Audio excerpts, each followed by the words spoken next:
제가 오늘 여러분들께 들려드리고 싶은 이야기는 바로 시세와 추세예요. 사실 지금 화면에 보이시는 것처럼 설 연휴 기간 동안에 일본 여행들 많이 간다 그래서 지금 당장 여행 대장주, 하나투어, 모두투어, 중소 여행사들, 참 좋은 여행, 기타 등등 이런 주식들이 추세가 이렇게 좋은 게 아니거든요. 특히 하나투어, 모두투어 같은 경우에는 아직 코로나 팬데믹이 끝나지도 않았는데 천일선을 돌파하면서 뭔가 지금 또 추세를 만들려고 하는 것 같아요. 가벼운 박스를 또 뚫었죠. 그리고 천일 이동평균선은 보통은 강력한 저항선 역할을 하고는 하는데요. 그 천일 이동평균선을 강하게 지금 뚫고 나가는 모습을 보이고 있어요. 아마 수요일 날 또 이제 장이 열리면은 여행주들의 흐름이 어떻게 될까 궁금하기도 하네요. 그래도 역시 참조여행 같은 중소형 여행주들이 아무래도 하나투어, 모두투어보다는 조금 더 빠르게 또 추세가 가파르게 움직이지 않겠습니까? 근데 역시나 실적을 들여다보면요, 여전히 정상화 되려면 멀었어요. 여행주만 움직이는 게 아니고 지금 항공주들도 같이 움직이고 있죠. 우리 화면에 보이는 것처럼 대한항공은 천일 이동평균선을 지지 삼아서 지금 두 번째 바닥을 만드는 게 아닌가 싶을 정도로 추세가 시세가 괜찮아요. 다만 거래량이 아직까지는 좀 뒷받침이 안 돼요. 그래도 악재가 아직까지 이렇게 산재해 있음에도 불구하고 장기 저항선 역할을 하는 천일선이 이제는 지지선 역할을 또 하면서 향후 또 시세가 추세가 기대가 됩니다. 사실 대한항공의 자회사 중에 하나인 상장사 하나를 좀 더 우리는 주목해서 봐야 될 것 같은데, 그 회사 같은 경우에도 사실 독과점 상장사입니다. 근데 그 회사는 역시나 중소형주예요. 무튼 지금은 대형주, 중소형주 중에서 시세가 추세가 견고하고 시장 조정에도 각종 악재에도 저점을 위협받더라도 저점을 잠시 잠깐 깨더라도 재빠르게 자기 자리로, 자기 위치로, 가격으로 자꾸 되돌림하는 종목군들이 우리가 1순위로 봐야 되는 주식들인 것 같아요. 제가 지금 여행 관련주들만 이야기를 했지만은 사실은 많은 상장사들이 천일 이동평균선을 기점으로 새로운 추세를 만들려고 하는 종목군들이 많아요. 여러분 그거 아십니까? 이 천일 이동평균선을 지지 삼아서 큰 시세가 나온다는 것, 조건이 하나 있어요. 남들이 다 주식 투자하면 안 된다고 할 때 그때가 바로 환경이에요. 남들이 다 된다고 할 때 천일선 돌파? 페이크일 가능성이 높아요. 제가 몇몇 사례들을 좀 보여드릴게요. 기아차, 현대차, 자동차 주식들이 떠들썩하게 올라갔던 이명박 정부 때 보면요, 2007년도에 한번 천일선 돌파가 나왔어요. 화면에도 잘 보이실 겁니다. 근데 2007년도는 여러분들 잘 아시다시피 종합지수는 500포인트에서 2000포인트까지 약 4배 상승하는 기간 동안에 엄청나게 많은 주식들을 끌어올렸어요. 역시 기아도 그 당시에 천일선 돌파가 나왔었는데, 곧이어서 2008년도, 2009년도에 리먼 사태가 터지면서 다시 또 2000포인트 높은 위치에서 가격에서 코스피는 1000포인트가 깨졌었죠. 그때 기아도 당시 우량주였는데, 대형주였는데 하종가가 나왔습니다. 그리고 2008년, 2009년에 충격이 채 가시기도 전에 기아차는 다시 한번 또 천일선 돌파가 나왔어요. 그리고 나서 천일 이동평균선을 지지 삼아서 우상향을 했습니다. 이 당시의 실적을 보면요, 이 당시의 시황을 보면요, 긴가민가했어요. 그 이전의 주도주 또 하나 볼까요? 우리 MB정부 때 말고요, 2000포인트까지 도달했던 노무현 정부, 노정부 때의 주도주는 중공업이죠. 대표적으로 뭐가 있었을까요?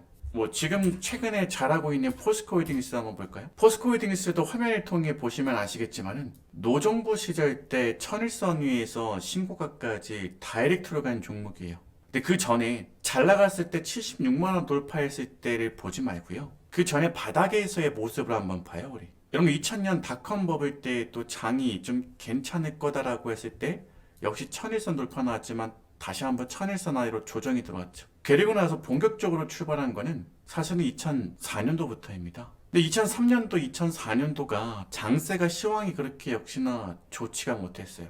우선은 외환위기, 97, 98년 외환위기를 극복하는 과정이 있었고요. 2000년 초중반은. 또 2000년도에는 닷컴 버블이 또 꺼지는 불미스러운 또 조정이 있었고요. 곧이어서 카드 사태가 벌어졌었고요. 곧이어서 미국에서 무역센터, 쌍둥이 빌딩이 알카에다로부터 테러 공격을 받았고요.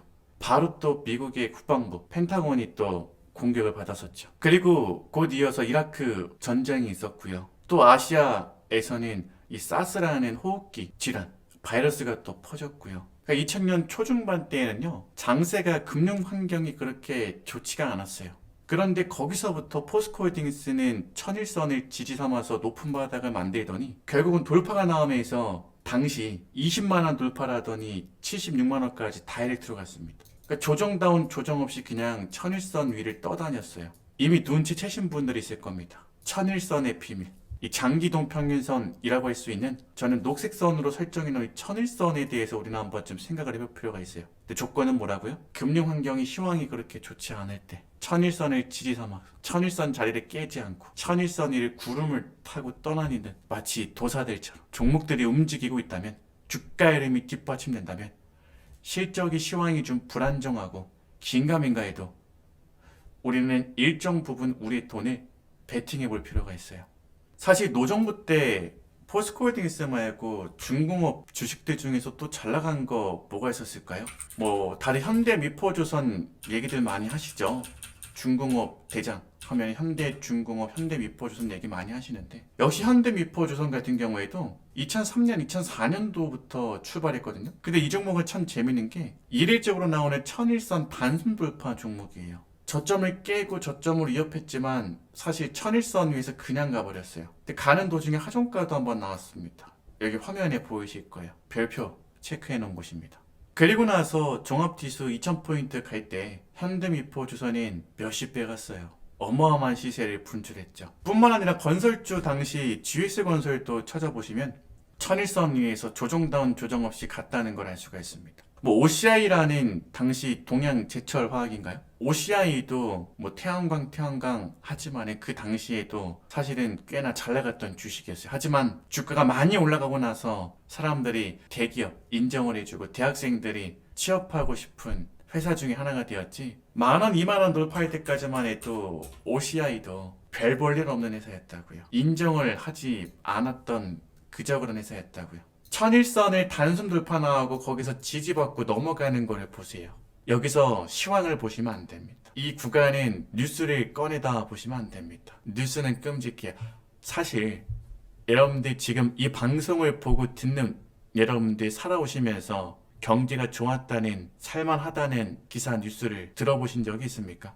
손을 꼽으실 거예요. 언제나 우리의 삶은 팍팍했고 언제나 우리의 금융 환경, 사회적인 모습들도 삭막하고 팍팍했을 거예요. 그런데 주가는 올라갔습니다.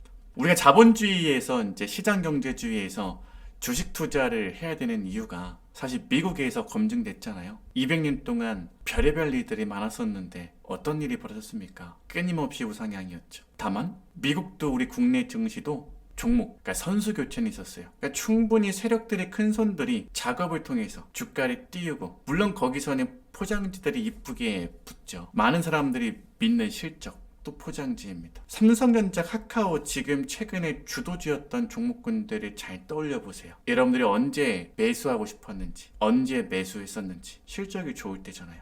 모든 게 다 완벽하게 시나리오가 짜 맞춰져 있을 때 결국은 설계당했잖아요. 고점에서 매수할 수 있게. OCI도 마찬가지예요. 최근에 있었던 일 또 하나 사례를 들어볼까요? 박근혜 정부 때, 문재인 정부 이전에 박근혜 정부 때 주도주들은 중국 내수, 중국 소비주라고 불릴 수 있는 업종이었죠. 대표적으로 아모레퍼시픽, 아모레G 아니었나요? 아모레퍼시픽도 보면요, 천일선 단숨 돌파 이후에 신고가 냈어요. 비교적 주가 데이터가 좀 장기가 제공이 되는 아모레지로 한번 다시 볼까요? 화장품 주식의 대장이라고 할 수 있는 아모레지도요, 여러 번 천일선을 돌파를 시도했지만은, 사실 아까도 얘기했지만 2006년, 2007년도에는 누구나 다 주식 투자를 하고 싶어 했을 때요. 장이 좋을 때 천일선 돌파는 대부분 페이크가 많았어요. 제가 이전에 보여드렸던 다른 사례들도 한번 보십시오. 장이 좋을 때 천일선 돌파는 페이크가 많았다고요.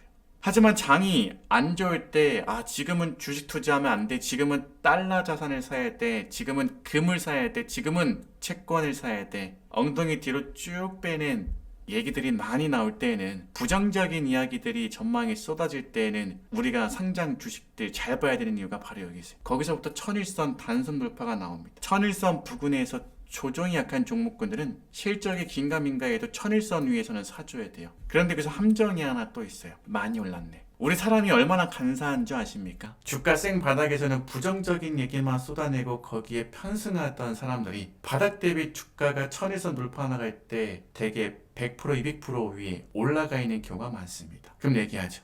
내가 이거 5,500원대 봤는데, 나 이거 하종가 나올 때 봤었는데, 지금은 상한가가 나오고 내가 봤던 바닥 대비 주가가 100% 200% 이상 올라가 있네?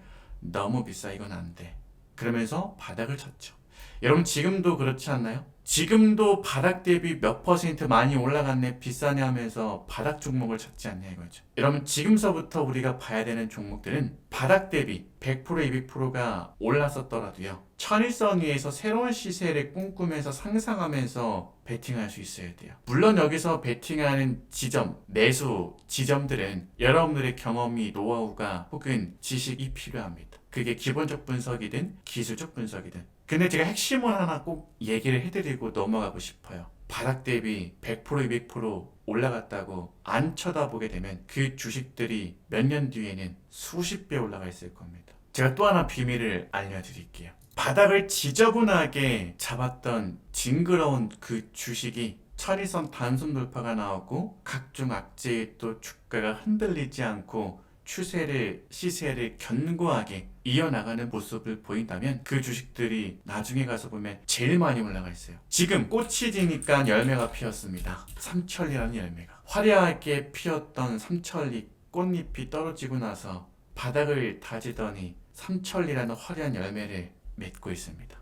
이게 어디까지 올라갈지는 모르겠어요. 근데 올라가는 것만 보지 말고, 이미 올라가 있는 것만 보지 말고, 우리는 삼천리가 바닥을 어떻게 잡았는지 봐야 돼요. 천일선을 돌파하고 장이 안 좋을 때 천일선을 위협하고 깼지만, 지금도 장이 안 좋지만 거기서부터 주가는 출발한다고요. 우린 자꾸 이런 종목군들 바닥에서의 모습을, 흐름을 보면서 여기에 바닥에서의 기업 분석 그리고 뉴스 이런 것들을 자꾸 데이터를 저장하면서 우리는 미래를 자꾸 상상해야 돼요. 미래에 자꾸 베팅할 수 있어야 돼요. 서울가스도 한번 보세요. 출발하기 직전에 저점을 깨고 또 깼습니다. 천일선을 돌파 시도를 했지만 이 당시에도 거래량도 많이 폭발적인 모습을 보여주지 못하고 실적 또한 긴가민가 했습니다. 하나 내세울 거는 유보율하고 부채 비율하고 아마 배당이었을 거예요. 근데 이런 주식들이 지금 어떻게 되고 있습니까?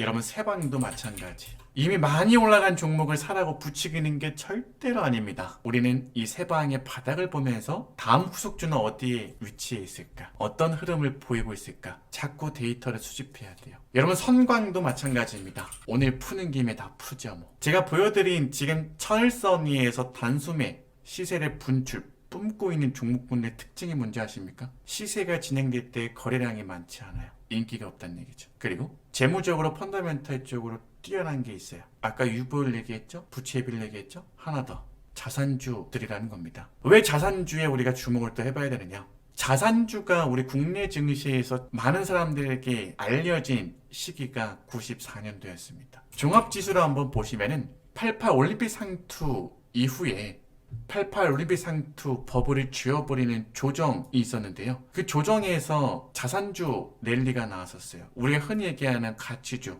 자산주.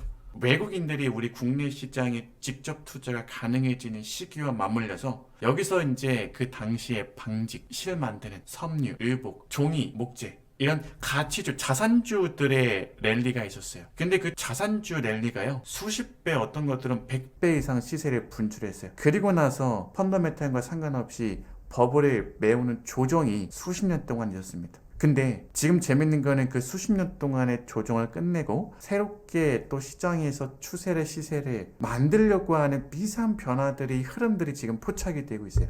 우리는 거기에 집중을 해봐야 돼요. 물론 한물 같다라고 많이들 얘기합니다. 근데 그건 유행을 쫓는 사람들이나 그렇게 얘기하는 겁니다. 우리는 유행을 선도하고 유행을 만드는 사람들 곁으로 자꾸 가야 돼요. 결국 그 사람들이 시세를 만드는 세력들이니까, 큰 손들이니까. 선택하십시오. 유행을 쫓는 대중이 될 것인지, 유행을 선도하고 유행을 만드는 큰 손들 옆에서 내 일정 부분 비중을 베팅할 것인지. 저는 오늘 힌트 많이 드렸다고 생각합니다. 정답은 없습니다. 저도 정답을 모르고요. 하지만 그동안 투자를 해오면서 제가 느꼈던 부분들을 오늘 짧은 시간에 힌트를 좀 많이 공유하고 드렸다고 생각합니다. 그럼 도대체 저는 우리 클럽은 어떻게 투자하고 있는지도 한번 소개를 좀 해드리고 싶어요. 그러려면은 역시 회원들의 계좌가 좀 필요하겠죠. 자, 우리 88TV 홈페이지 들어오시면요, 화면 보시면은 이제 회원 참여 부분에 회원 경험담이 있어요. 여기 들어오시면은 우리 88TV 회원들의 계좌가 쫙 올라와 있습니다. 우리 로버스터 클럽의 회원 계좌를 제가 소개를 좀 몇 개 해드릴게요. 이 계좌 홍보하는 게 이 불편하신 분들은 앞부분만 들으셔도 시간 아깝지는 않으시다고 생각합니다. 이 나이나르샤님 검색하셔가지고 보시면은 최근에 이제 계좌 하나 올려주셨더라고요. 내용을 한번 읽어보시고요.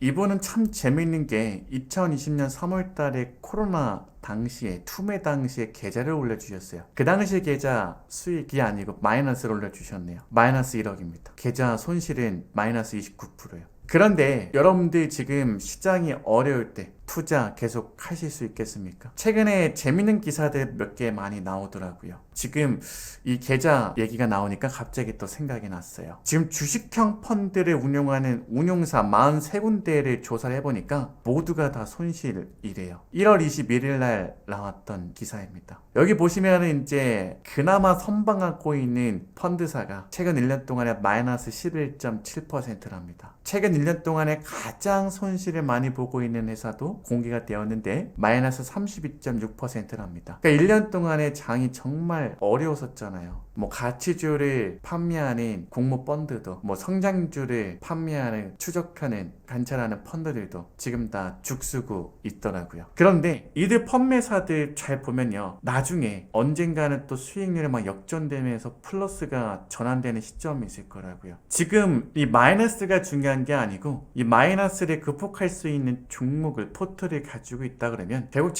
시장은 우상향 한다고 제가 말씀드렸잖아요. 이거를 못 믿는다 그러면은 지금 이 주식 방송을, 증권 방송을 들으실 필요가 없어요. 주식 투자하면 안 되는 분들입니다. 아니, 시장이 우상향도 안 하는데 뭐하러 주식 투자, 그것도 현물을 주식을 보유하십니까? 요즘 유행하는 테슬라 숏 ETF나 사시지. 요즘에 또 공매도가 또 숏이 인기에 잘 팔리니까 대중들은 거기 또 따라가더라고요. 이미 큰 손들은, 세력들은, 프로들은 엑싯 다 했을 겁니다. 지금 새롭게 사고 있는 종목군들은 여러분들이, 대중들이 관심 갖지 않은 새로운 상품, 새로운 주식일 거라고요. 저는 우리 국내 증시에서만큼은 자산주라고 하는 섹터에 좀 관심을 가져봤으면 좋겠어요. 아직까지는 자산주에 대한 이야기가 관심이 많이 없거든요. 반면에 펀더멘탈은 뒷받침되고, 아까 얘기했던 기술적 분석상 천일선 단숨 돌파 이후에 장세가 이렇게 어지러운데도 불구하고 조정이 왔거든요. 그러면 일정 부분 비중 베팅해볼 필요가 있다는 얘기죠. 거기다가 안전마진, 배당까지 뒷받침이 되는 자산주들이 많기 때문에 제가 볼 때는 지금 진입해도 손실은 적고 성공했을 때는 많이 수익을 낼 수 있는 상품, 주식이라고 생각합니다.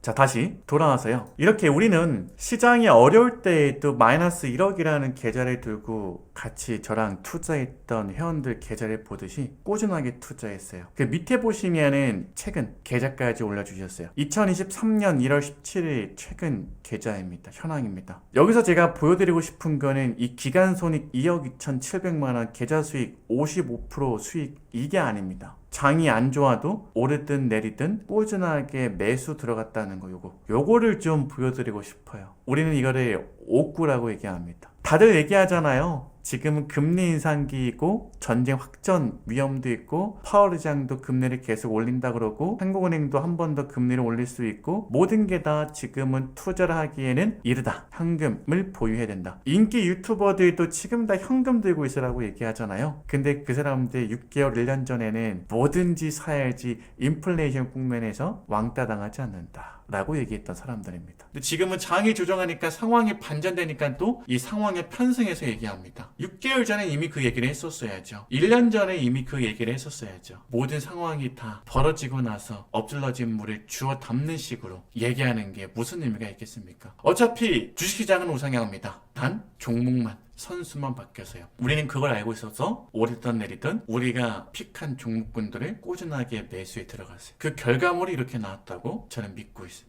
우리 회원들도 이렇게 믿고 있고, 관련된 내용들은요 많이 있으니까 나에 띄고 나르샤님 검색하셔가지고 어떻게 이렇게 투자를 해올 수 있었는지 한번 여러분들이 검증해 보시고요. 그 다음에 우상준님도 검색하셔가지고 한번 보세요. 최근에 올려주신 글 또 보면은 그래프가 이렇게 또 올려주셨네요. 맨 밑에 깔려있는 게 이제 코스피 코스닥의 수익률이고요. 그 위에 깔려서 가는 게 우리 계좌 수익률입니다. 그러니까 우리는 시장을 이기고 있죠. 수익률이 얼마인지는 여러분들 직접 보시고 어떻게 시장을 이기고 있는지는 이 계좌를 통해서 한번 보셨으면 좋겠어요. 그리고 관련된 내용들도 한 번씩 보시기 바랍니다. 그 다음에 이제 한 분 더 소개시켜드리면은 이 노을처럼 님도 한번 검색하셔가지고 보세요. 이제 아들이 세 명이 있는데 아들 계좌도 만들어 주시고 본인 계좌도 이렇게 만들고 계시더라고요. 처음에 저한테 오셨을 때 4천만 원 가지고 오셨대요. 뭐 많다면 많고 적다면 적은 계좌인데요. 이 돈을 지금 목표를 5억으로 또 잡으셨더라고요. 어떻게 10배가 넘는 목표를 잡으셨을까? 투자 계좌 수익률로만은 이렇게 되는 거는 사실상 불가능하고요. 아까도 얘기했지만 월급 받는 일부분을 꾸준하게 재투자를 했기 때문에 가능한 겁니다. 그러니까 직장인 분들 같은 경우에는 한번 힌트를 얻을 수 있을 것 같아요. 단순히 계좌만 자랑하려고 제가 이야기해드리는 게 아니라 평범한 이런 가정들은 어떻게 계좌를 불려왔었을까, 어떻게 투자했을까라는 아이디어를 한 번쯤 얻었으면 좋겠어요. 저는 개인적으로 이렇게 생각해요. 3천만 원, 5천만 원 가지고 투자하고 있는 일반 개미들이, 대중들이 워렌 버핏이 강의하는 영상을 본다고 투자가 아이디어가 늘고 아이디어가 나올까요? 그 금액에 맞는 사람들은 어떻게 투자했을까가 중요한 거지. 수십억 달러를 운영하고 있는 사람들의 투자 아이디어를 듣는다고 그게 아이디어가 나올까요? 저는 글쎄요. 저는 그 레벨에 맞는 사람들의 이야기를 들으면서 실행 과정을 보면서 여러분들 투자 아이디어를 얻었으면 좋겠어요. 이상을 쫓지 말고 현실을 봐야 되지 않을까. 제가 부자아빠님 유튜브에 나와가지고 인터뷰하고 나서 오랜만에 또 이렇게 영상을 찍고 영상을 또 올리는 것 같아요. 그 찍고 나서 오랜 기간이 흘렀다면 흘렀다고 할 수 있는데 많은 변화가 있었어요. 많은 일들이 있었습니다. 앞으로 저하고 많은 인연들 또 새롭게 맺어서 또 좋은 얘기들 많이 나눴으면 좋겠어요. 제가 설 연휴 끝나고 2월 1일부터 초보자를 위해서 계좌 금액이 적으신 분들을 위해서 정식 투자를 특강을 합니다. 관련해서는 이제 공지사항이 한번 올라올 텐데요. 그때 또 한번 확인해 주시고 모쪼록 이번 설 연휴들 잘 보내시고요. 저는 또 제 무료 방송 시간대 88TV 스케줄 참고하셔가지고 또 이렇게 인연을 이어갔으면 좋겠습니다. 저는 고정입니다. 화요일 오전, 수요일 오후, 일요일 밤 이렇게 고정으로 방송 진행하고 있으니까 이렇게 방송에서 뵐 수 있었으면 좋겠습니다. 자, 그러면 저는 다음 시간에 또 찾아뵙겠습니다.